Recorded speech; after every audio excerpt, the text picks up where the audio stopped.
Today, I wanna play Roblox again. After several wins, will I be able to win again this time? We will see. In Squid Game X on Roblox, winning consistently isn't just about being fast, it's about understanding game mechanics down to the smallest detail, mastering both movement and mental tactics, and anticipating the behavior of other players. In red light, green light, players who survive longest are those who treat the round like a rhythm game, memorizing the doll's head turn timing and moving in short, controlled bursts rather than sprinting recklessly. Some experts even use diagonal movement to subtly shorten the distance traveled without drawing attention. In Honeycomb, patience and precision outweigh speed. Lightly dragging your cursor instead of clicking allows for smoother carving, and using your camera to zoom in can make edges more visible, while veteran players prepare for potential sabotage attempts by carving away from the crowd. Tug of War rewards coordination more than raw button mashing, and the best teams synchronize pulls based on in-game prompts,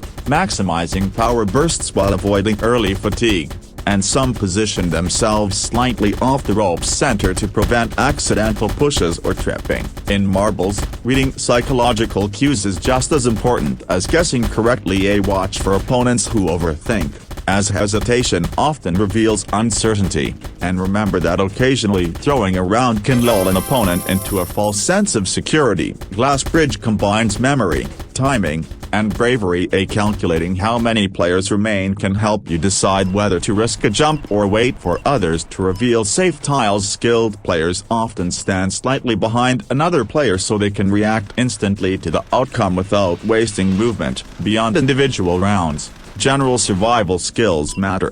Camera manipulation can reveal map details others miss, like lighting differences in platform edges or the faint outlines of safe zones. Seasonal updates often bring hidden mechanics, so learning to adapt quickly to new hazards is critical, and event-exclusive maps may contain Easter eggs that reward cosmetics or shortcuts. Social strategy plays a role too. Forming temporary alliances early can shield you from PvP targeting, but the best survivors plan their betrayals at moments when opponents are distracted by a game's mechanics, reducing the chance of retaliation. In PvP-enabled modes, controlling your positioning is vital. Staying near walls or corners can prevent surprise attacks from behind, and knowing the reach of your weapon's hitbox lets you land hits while staying just out of range yourself.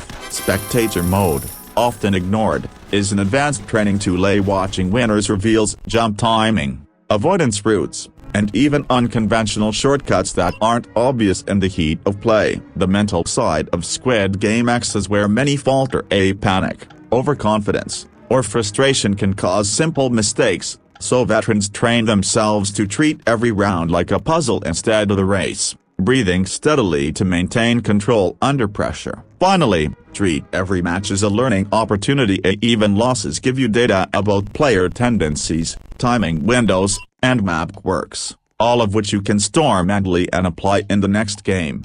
In Squid Game X, long-term success comes from combining deep knowledge of each minigame with adaptable decision-making under pressure, and this means going beyond the obvious don't get caught mentality to understanding the smallest details of physics, timing, and human behavior. In red light, green light, movement discipline is everything. Tapping instead of holding keys reduces your stopping distance, crouching at certain points can minimize sliding momentum, and maintaining a wide peripheral awareness helps you dodge panic players who might bump you and cause elimination. Veterans also watch the doll's neck, not just the head, because subtle animation cues often signal an impending turn before the sound stops. In Honeycomb, angle control matters. Rotating your camera to align the shape vertically on your screen can make carving steadier, and starting from the easiest sections first creates a psychological safety net that reduces mid-task panic. Advanced players keep their avatar slightly angled to discourage others from intentionally bumping them. Tug of War is less about frantic key pressing and more about burst rhythm. Timing your pulls with your team maximizes strength output, while shifting your stance slightly back can prevent accidental forward falls during sudden rope jerks. Watching the opponent's avatars can also reveal fatigue, helping you push harder at the right moment. In marbles, reading human behavior is key. Opponents who lean their camera toward their marbles often unconsciously reveal their confidence in a guess, while those who keep looking away may be bluffing. Intentionally playing slow can force impatient opponents into risky bets. Glass bridge rewards calculated waiting. Count how many tiles remain and estimate whether the safe path will be fully revealed before time runs out. Skilled players sometimes use short toe taps to test platform physics without committing to a full jump, allowing rapid retreat if the glass cracks. In PvP rounds, maintaining control of space is critical. Keeping your back to an edge or obstacle reduces the number of attack vectors, and baiting opponents into chasing you toward dangerous map sections can cause them to self-eliminate. Between matches, using spectator mode isn't just for watching. It's an advanced reconnaissance tool that lets you study not only paths and safe spots but also unusual tactics,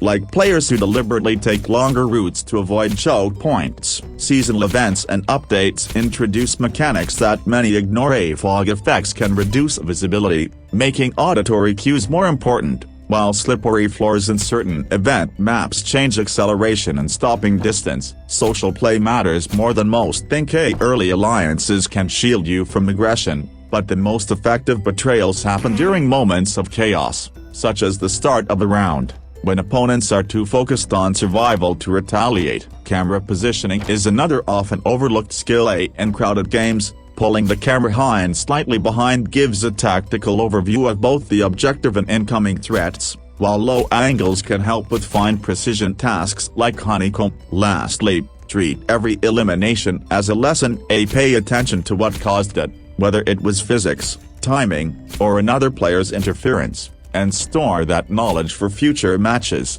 because in Squid Game X, every scrap of experience compounds into a survival advantage. Now, please enjoy the game.